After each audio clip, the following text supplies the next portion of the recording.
Did you have a choice? 52.9% said no, they did not feel like they had a choice to take a leave of absence. I didn't have a choice because my school doesn't allow you to continue your third year unless you have taken and passed step one. And I need to take care of myself first before getting in optimal health and performance level. I will be talking about the difference between the two different types of absences. I'll talk about why you would even consider taking a leave of absence, like financial aid or finances in general, health insurance, disability insurance, and housing. I'll also talk about academic support, emotional support, and then this topic on how to talk about it during residency applications, how to talk about it during your interviews. I'll also provide some quotes from individuals from the survey on information they wish that they would have known or someone would have told them if they were about to take a leave of absence.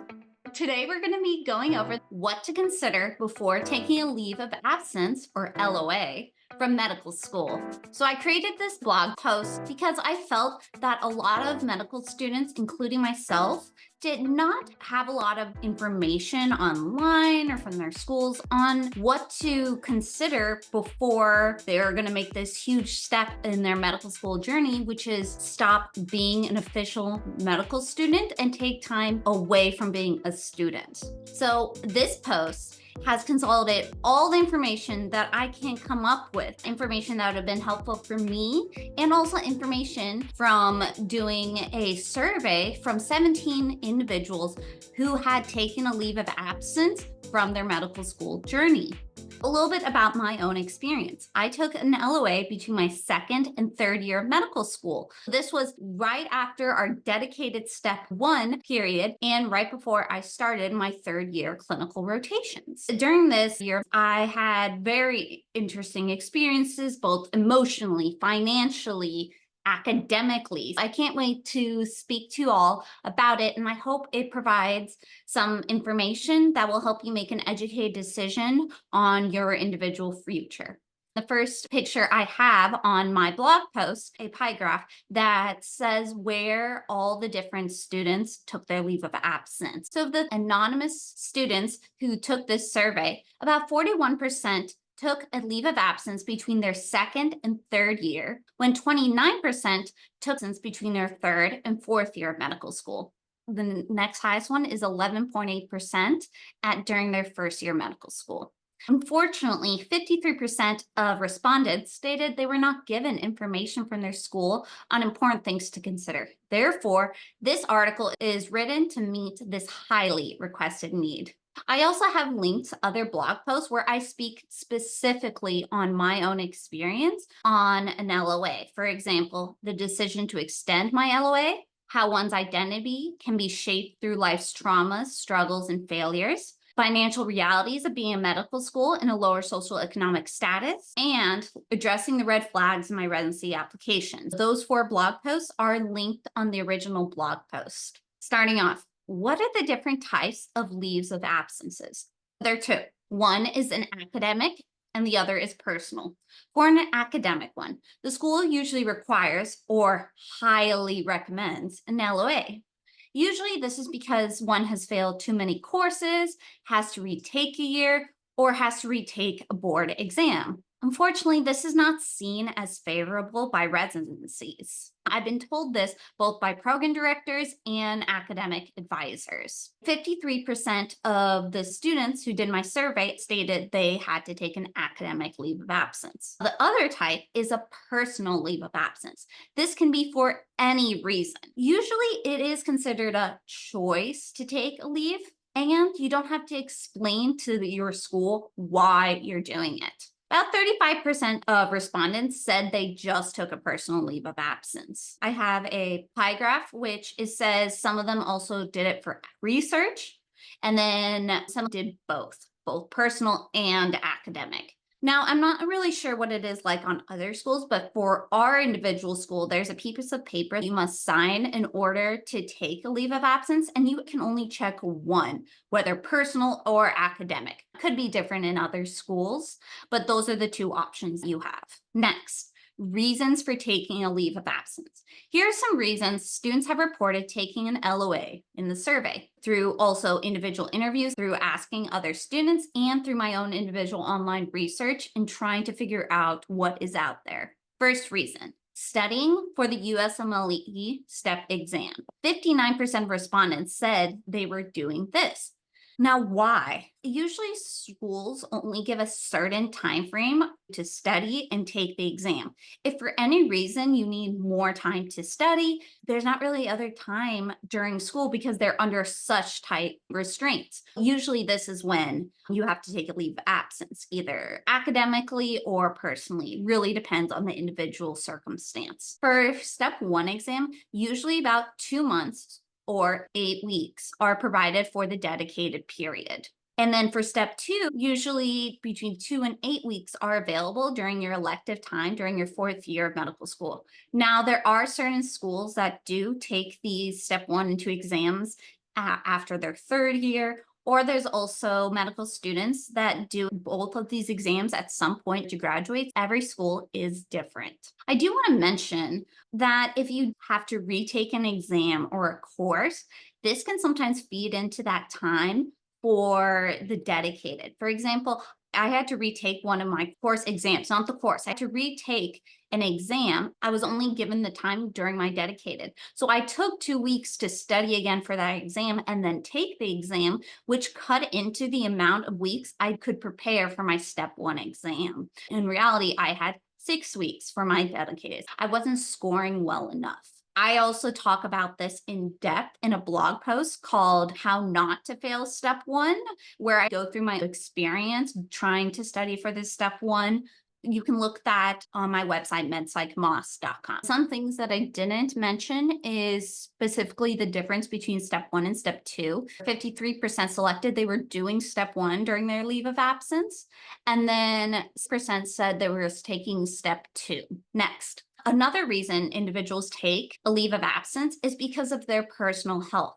Surprisingly, 41% of medical students said they did this, either because of an acute medical condition, a chronic mental health condition, an acute physical health condition, a chronic health condition, any type of disability, surgery or procedure, just burnout. 35% of students actually put that they were burned out from going through medical school. So they just needed time to recuperate so they could do their very best. From my own experience, I took an LOA with a combination because I was experiencing an exasperation of my chronic health conditions because I was studying for my step 1 and going through so much stress on my body, on my mind, that I decided to take a personal leave of absence to address my health first so I could do the step 1 exam. I did do the step 1 exam during my leave of absence. So it's a mix of things. Next is family obligations. 24% of respondents put that they were either spending time with their family, whether that is parents, grandparents, or brothers, sisters, more nuclear family. Another reason, we're starting a family, whether that is having a child, adopting, having infertility, starting like an IVF process or procedure. And so this all includes like becoming a caregiver for someone who's sick, which was very common during COVID, that a lot of students had to stop being medical students just to take on the caregiver role to help their family. Another reason is death in the family. Again, that happened fortunately a lot during COVID. Another family obligation could include marriage. Next is professional reason. 12% of respondents stated they took an LOA because of this. This could include research, getting their master's degree, additional certificates, maybe doing their doctoral program, or just doing some special or unique opportunity in their dream job or position. I didn't take my leave of absence specifically because of these reasons. However, I did periods between studying, working, and addressing my health. I still had extra time. So I ended up getting a certificate in integrative somatic trauma therapy, which was really helpful because that certificate helped me then pursue research opportunities and get specific jobs, which would pay me more because I now had specialized training that I could contribute to their work environment. And then the last reason for someone to take a leave of absence is personal time.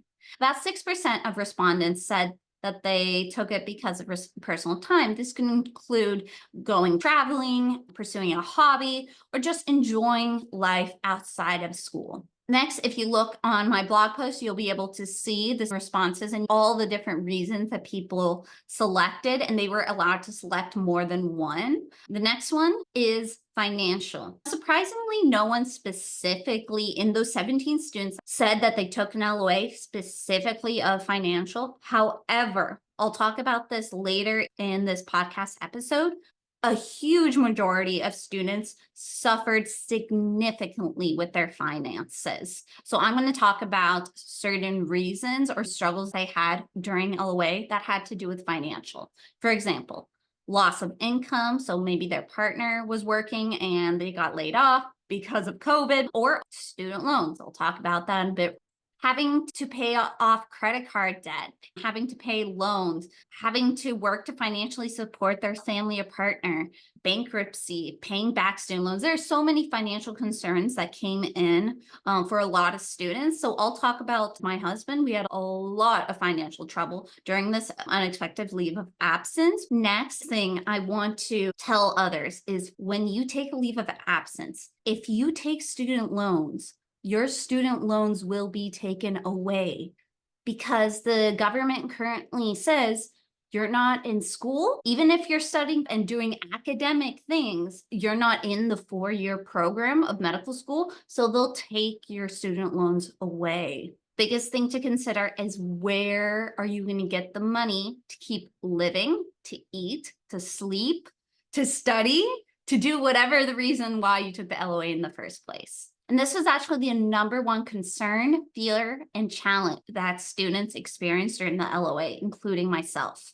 Funding options include personal savings, work, family support, and public financial aid programs. I will talk more specifically later. The first question I had for the individuals who did the survey is, did you know that you would have to fund the time you were on LOA? 70.6% said yes. However, 23.5% said no. And then the other percentage left blank. So I don't know what that means. Next is talking specifically about the student loans. Like I said, you can't take federal student loans while you're on your LOA. You can look at private loans or other credit cards, things like that. However, if you do take student loans, it's important that after 6 months, you'll have to pay your student loans, pay them back unless you extend them on another holding period. So they're held already for 6 months, but you have to specifically request and contact your loan provider. There's a specific form that your financial aid office can help you with, or financial affairs. I always get the two confused. That will help you extend that so you won't have to start paying into your student loans. 38% of respondents who took out student loans didn't even know that their student loans were going to be taken away. That's huge. 17.6% said they do not take student loans, so that wasn't a consideration. 47% said they did take student loans. 47% of these medical students said they did receive outside financial support. Now, where are you getting this outside financial support? Let's see what they said.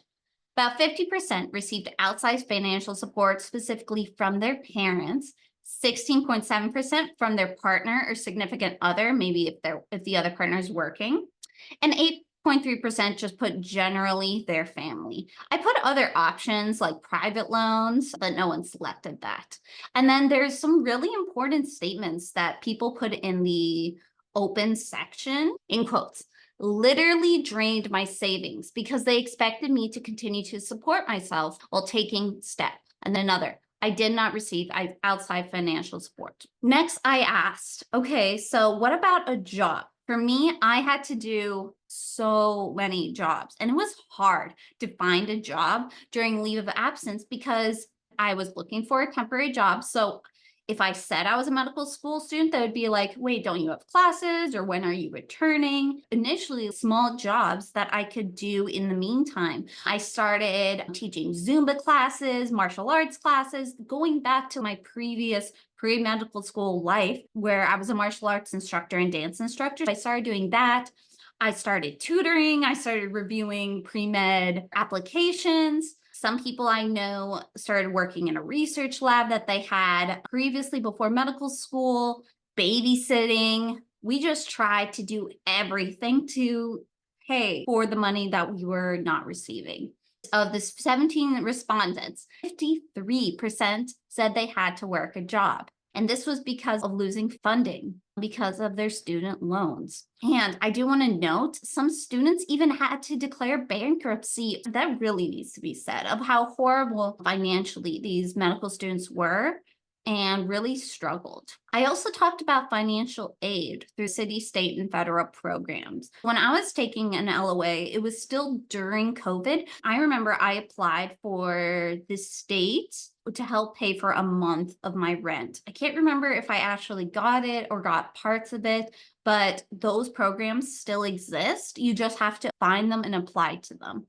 I also applied for little grants, anything I could find, including utility support, SNAP, which is food stamps. They would give me a little card that I could use at my normal grocery store. No one knew I was on food stamps. It was really helpful. Like at first I did it, and so we had groceries delivered and the food stamps covered that. So it really helped, especially at that time. My husband and I had to sell one of our cars because we couldn't obviously afford to pay for the car payment, or we couldn't pay for gas and we couldn't pay for parking. So we had to go down to one car. When my husband had to use the car, I couldn't pick up our groceries for the week. So that's why I figured out like, oh, you can deliver groceries and they accept SNAP, which was so helpful. Later on, I started using SNAP at just, like I said, the regular grocery store. I would order them online. And then when I went to pick them up, I would just either it would be online or I just scan. They would have a little thing that I could scan and then we could put them in the trunk. And so that really helped, like just the shame of society of going through food stamps. I was very thankful. A lot of food stores did accept food stamps and there wasn't like specific food that you had to have. I could literally do any food, pasta, milk, eggs, any of my normal stuff that I normally just get was all covered. So that was really nice. I believe at the highest point, we received $400 or $500 a month, which is our current grocery budget. So that covered our entire groceries. That was extremely helpful. I'm very sad that currently a lot of students can't get food stamps because a lot of it was just during COVID that they extended that opportunity for students. Unfortunately, I can't go back on food stamps. Also, my husband is a resident, so we make plenty of money right now. So we're able to afford groceries. But for students on the leave of absence, try to see if you qualify for food stamps. Some qualifications is you have to have no outside financial support. Sometimes they pull up your FAFSA, very odd, but it has to say external income 0. Another thing is food banks. This one I was so scared to do, and I had a couple friends like send them to me like, oh, have you considered food banks? And I was so embarrassed. I can't even explain to you how much shame and fear it was, but I think there was a time where we literally did not have money in our food stamps account. We had gone through it for some reason. Maybe it was a 5-week instead of 4 weeks because you only receive the food stamps on the 4th of every month. So like those first 4 days were hard. And I think it was a time that we just couldn't afford dog food. And I was like, okay, I'm going to do it. I got dog food for free. I can't remember if I gave him cat food or just regular human food, but it was so embarrassing, but I was so glad that the people there were so friendly. They had they were doing clothes too, and they were giving out books. So I remember I pretended like I was like also looking at clothes, which I did find really cute clothes that I did get. I felt very weird about that too. But I also needed new clothes for my new job. Books, that is my guilty pleasure, even though I don't have the time to read all of them, but there's something about having books. It was like a little gift to myself. Okay, going back. Last type of financial resource that I didn't use, but that is huge is WIC, which is WIC. I didn't have a baby on the way, so there wasn't a reason I could use it. But for other students who had babies at home or were planning on getting pregnant, this was a great way for them to receive diapers, formula, and other resources for your family. Next, we're going to talk about health insurance. It's important to note that when you're on your LOA, you might lose your health insurance. For our school, we were provided the opportunity to continue our health insurance, but we had to physically pay for it. So, for example, mine, it cost $4,000 for about 9 months that I was on my leave of absence. However, a lot of medical students had to either get back on their parents' plan if they were under 26 or go without health insurance, which is very scary, especially during a leave of absence where so much can happen. If you're in a job, you could get hurt on the job. If just being on the LOA, it's very emotionally draining. You feel like you're alone. Health insurance is so important to have mental and physical health support. Also, what about Medicaid? See if you're eligible for Medicaid, especially if you aren't working on the LOA, or even if you are, if you're making less than, I think it was like 30, 40,000, you could be eligible for Medicaid. And there's so many different things. So you can apply online and then a social worker will call you. They can go through your entire experience of where you get money, do you own a car, when do you plan to go back to school, all these different qualifications. And if you get it, then at least for Illinois, they assign you a primary care provider. Doesn't mean you have to go to that primary care provider. You can make your own, you can go to whatever doctor you want, but it has to be someone who accepts Medicaid. So I was able to get it. It did take a couple months for it to go through. So it was definitely very scary situation because I didn't know if I could extend my current insurance or if I had Medicaid. There was a period that I was really scared, but I was very thankful that I was able to do both. Even when I continued my school health insurance, I couldn't afford to pay for my $30 copays, $30 or $40 copays, plus pay for my medicine, which is $50 to $100 a month. All these other copays I couldn't pay for. So that's where Medicaid then stepped in and could help me cover those copays and reduce the cost of my medications and healthcare, which was huge. Next thing is disability insurance. I had heard about disability insurance for when you're an attending physician, but I had no idea you could actually get it as a medical student. I'm not an expert. I'm still trying to learn about this disability insurance because I know it's different as a medical student versus a resident. From what I've learned to date, you can actually get it and they will pay about $1,500 per month if you're on your first or second year of medical school and on LOA.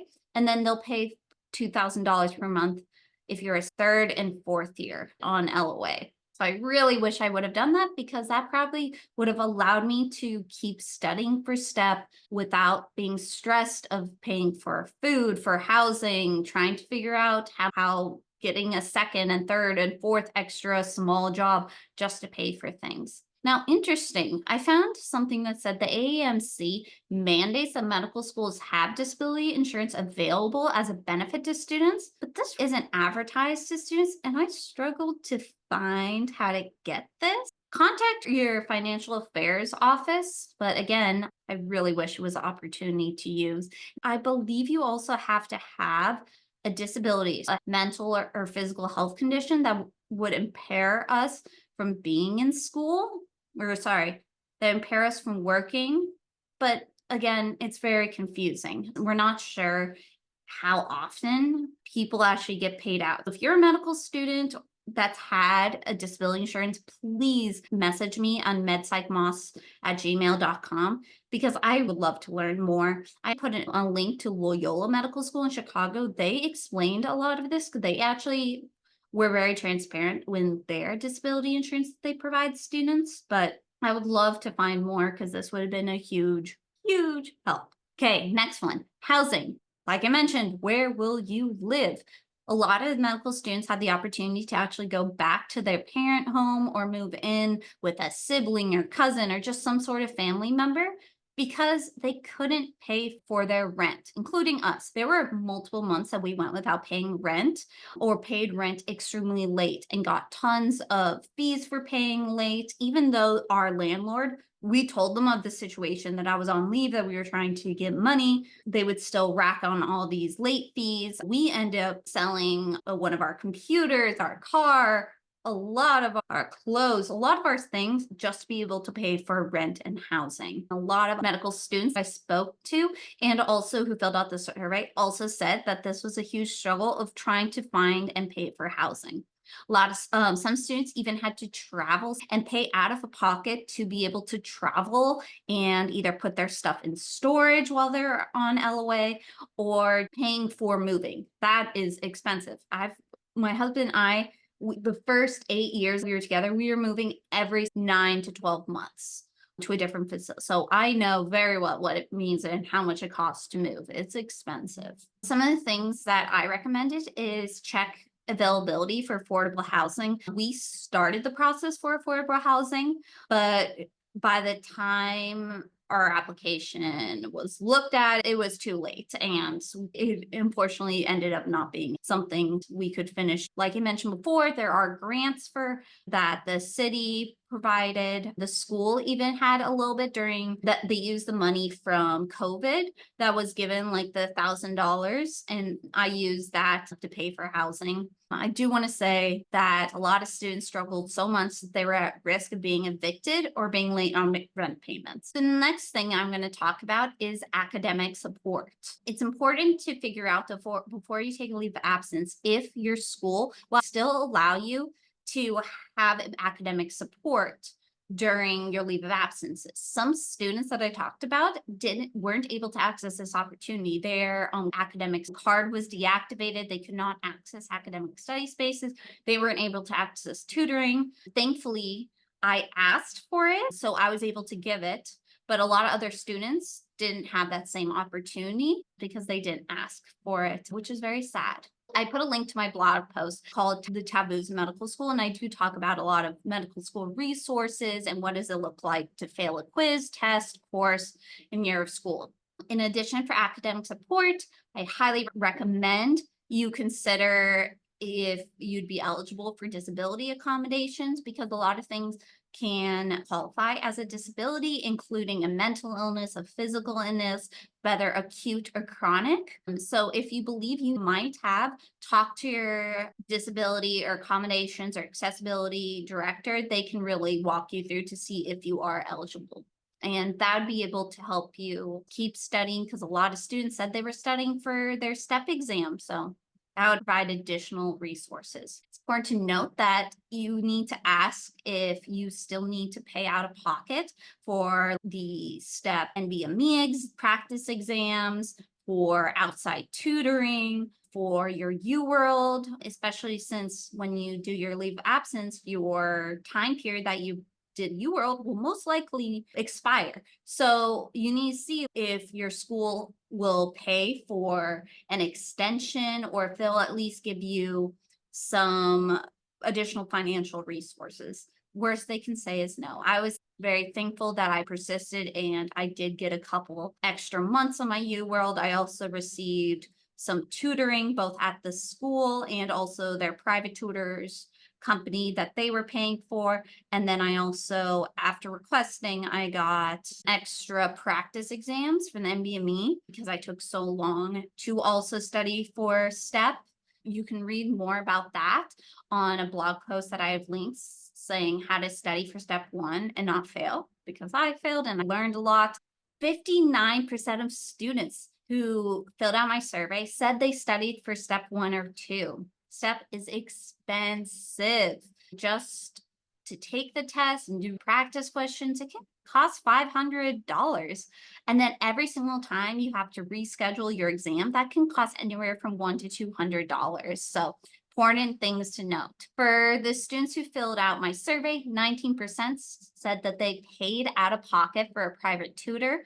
13% received tutoring through their school. Other things that were noted of the academic supports was they paid for a private course, school's learning specialist, private tutoring, and a course provided by their school. I'm going to turn this into part 1 and part 2 since I know that it's nicer to be shorter. I'm going to talk next about the emotional struggles of taking leave of absence, and then I'll go to another podcast episode just to talk about residency applications and how to talk about, so stay tuned for that. Going to emotional support. It is so important to find other students who can provide you advice or mentorship. The biggest thing students reported in the survey is that they felt very alone during this journey. Specifically, 60% of the respondents said they felt very alone or alone during your LOA, and I can attest to that. So it's super important to remember you're not alone. There are students, even though it is stigmatized, I hope we start sharing our journeys. That way we can help other students know that every journey in medicine, in education is different. If you need to take some time off for whatever reason, it's okay. And there are people around that can support you and help you. When I started noticing that there were other medical students, one of the medical students and I created a group, Me, which has about almost 30 students who were currently on the leave of absence. And that was huge because even though we didn't talk a lot, it was just a group me of people that were in our class or in our school who had previously taken LOA or were currently on LOA. It was good to know that we are not alone. And then we had a breakfast together. There was a student that put in a lot of their recommendations on what they did during their residency applications. It was a really good resource, and I highly recommend you to ask to see if there's something like that for your school. Some other things that I put for emotional support is, does your school or current health insurance cover therapy or counseling like a wellness center? On my website, there is a section of mental health resources, including books, podcasts, video, and apps that are free to connect with others who also struggle from mental illness, better improve your overall mental health. Personally, I want to give a shout out to Stigma app. I actually was interviewed by them during COVID. I can't remember if it was exactly during my leave of absence. Their app is really cool because they recorded individuals talking about their mental health struggles and reminded people they're not alone. It's an app where you can connect with other people that specifically have your own mental illness, and texts and videos of just all about sharing emotional support and just receiving messages of hope when you're struggling. I also put down the number for the crisis line, which you can text home to 741-741. If you feel like you're in a crisis and you really just need to talk to someone quickly, you can text or call 24/7. I highly recommend that. Again, it's home, HOME, to 741-741. Any type of emotional crisis, you have 24/7 crisis counselors. Now, also National Suicide Line. I want to share that. It's 988.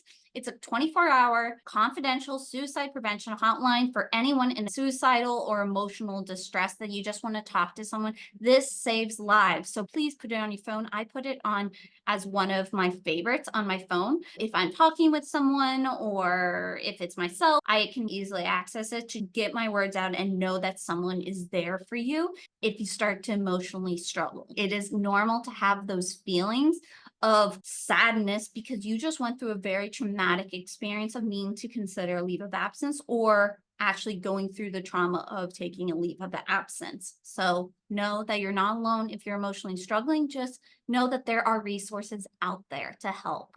56% of respondents responded that they did not feel emotionally supported by their school. So I do want to say it's important if you're a school administrator to see if we can provide emotional support to these students who are not officially part of the school at the moment. It is important to help them emotionally through this time in order for them to be able to be successful and come back and finish out their education. Next is the actual choice of taking a leave of absence. The question, did you have a choice? 52.9% said no, they did not feel like they had a choice. They actually wrote, and I think they were very powerful, so I wanted to share them. Someone stated, It was my choice to take leave of absence, but I felt like I didn't have a choice because my school doesn't allow you to continue your third year unless you have taken and passed step one. And I needed to take care of myself first before getting in optimal health and performance level to sit in for it. Another student said LOA would hurt my chances to match because mine was voluntary. It was unconventional and not a red flag. I got plenty of invites from top schools. The next student put, yes, I did feel like I had a choice, but my school offered very little help, resources, or guidance once the leave of absence started. I'm going to skip how to talk about residency and LOA. I'm going to put that in a different podcast episode because it is another huge thing that everyone asks and is worried about. Stay tuned for that part too. Again, I went over the blog post on medschool that's called What to Consider Before Taking a Leave of Absence, LOA from Medical School. If you want any of the links for other blog posts, other mental health resources, or check out that blog post, click the share button wherever you're listening to a podcast and send it to one other person that you believe would benefit from these podcast episodes. This is so important because I'm sharing a lot of stigmatized and social taboos. And I'm doing it because I want to make sure that people feel they're not alone, because I felt I was alone while going through them. It's important to be able to combat these stigmas and break down the walls is through first talking about it and sharing my own journey. Please hit follow and share it with one other person that you think would benefit from these podcast episodes. You can listen to this podcast episode on Spotify, YouTube, Apple Podcasts, Amazon Music, and other places that you do listen to your podcasts. Follow me on social media, and thank you so much for joining me today. I hope to see you next time. Stay tuned for part 2, talking about leave of absence and residency. Take care.